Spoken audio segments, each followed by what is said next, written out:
Hi, Aeron Hines. Welcome to Flip That Horse, my new reality show where I take a horse I've rescued, I rehabilitate it, and try and resell it to a great home. In this episode, we're going to be working with our filly Sundance. We're going to be sacking her out. So we're going to get her in the round pen, sack her out from beginning to end as we prepare to saddle her for the first time. Stay tuned. Okay, so we're just going to continue doing the same thing that we started with the chamois. And I'm just letting it flip back and forth over her head. A lot of times that can be a sensitive point for a horse, is when they hear a strange noise just above their head. And so you want to really desensitize them to that, because guess what? When you're on their back, you're going to be making noise basically just over their head, and you want them to be used to that.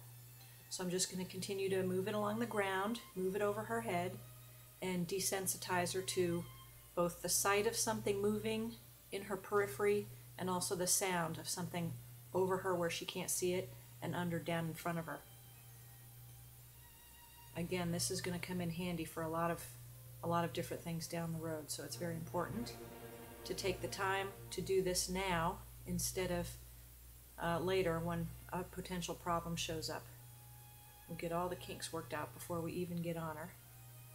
So now I'm just going to continue touching her body, desensitizing her, and I'm going to start doing a little bit more, letting the chamois cloth kind of flap around and make some noise as it hits her, and flap it around her legs and her back, making sure she's really calm and quiet and okay with everything before I move on to the next step.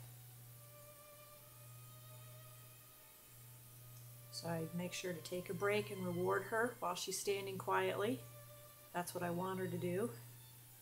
So it's very important to take a break every so often, step back, and give her a chance to sort of process the information.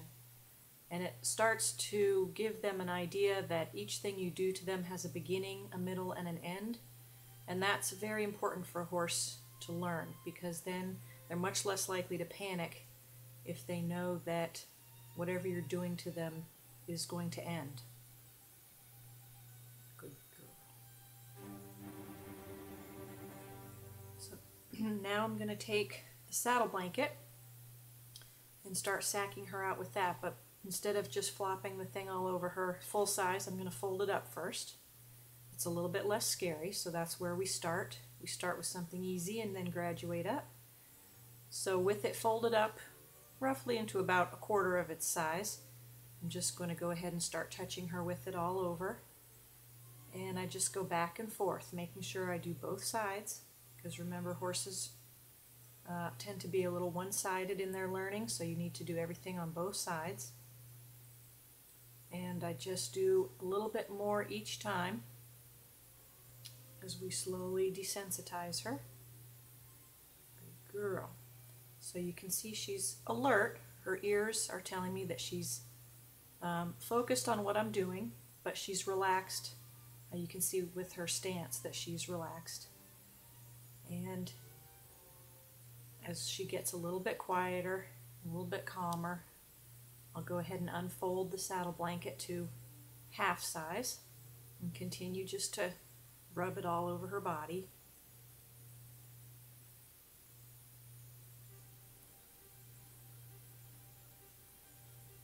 Good girl. I always like to let them smell whatever it is I'm working with first. I think it just helps them learn that what you're doing is not so scary. So I'm just going to continue to play with it and do different things and pull it over her head. There's reasons I do this too, because there will be occasions when I need to pull something over her head. For example, her blanket in the winter might need to come over her head, and this is a good way to practice that. So now I'm going to let it unfold to full size. So we do this in little stages. And yes, it's taking a while and you have to be patient, but the plus side is this horse will be very well broke by the time I get in the saddle. If at any time I see a little hesitation on her part, I'll go back and repeat what I'm doing until I see that she's completely calm. So I'm always checking her breathing and her ears and her stance to make sure she's relaxed with what I'm doing. If I see her start to get nervous, I'll go back and repeat what it is that's making her nervous until she's relaxed. So now I'm just going to put it on her back, give it a few pats.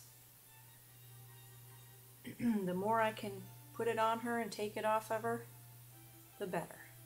I want her to think that everything I'm doing is completely boring and uneventful, and that way she's less likely to get nervous.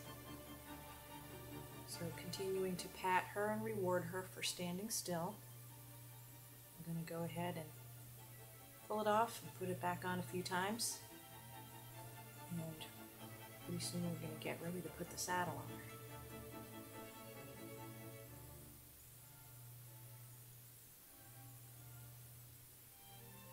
Good girl.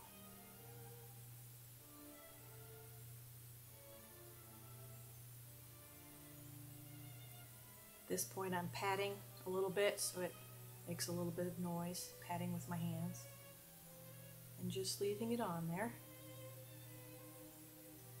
Good girl. So she doesn't seem at all concerned, and that's what I'm after. Just another ho-hum day in the round pen, nothing to get excited about. And I do believe this is a way to have horses be calm around humans, is to treat them in this way. Everything is calm.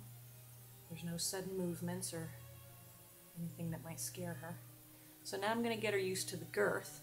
It's got metal buckles on it, so it's making a jangling noise, and that's a little bit different. So I'm going to go ahead and just sack her out a little bit with the girth.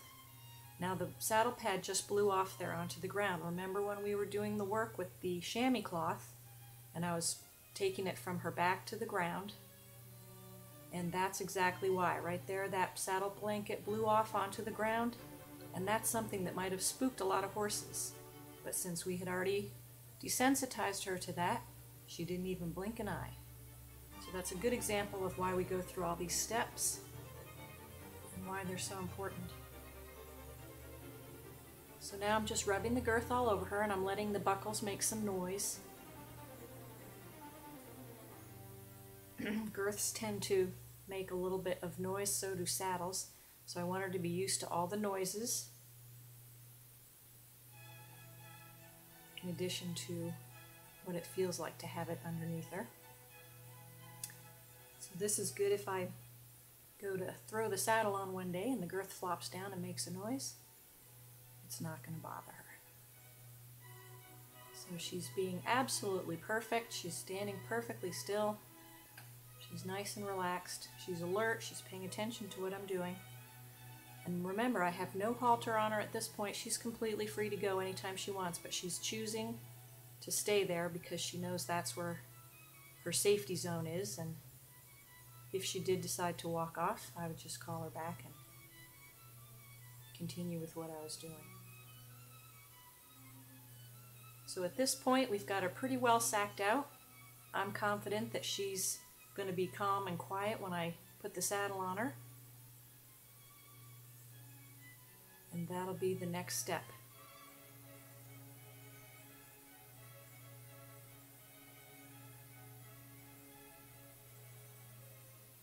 First, I'm going to pick it up and let her smell it, and then we're going to get to putting it on her. Stay tuned.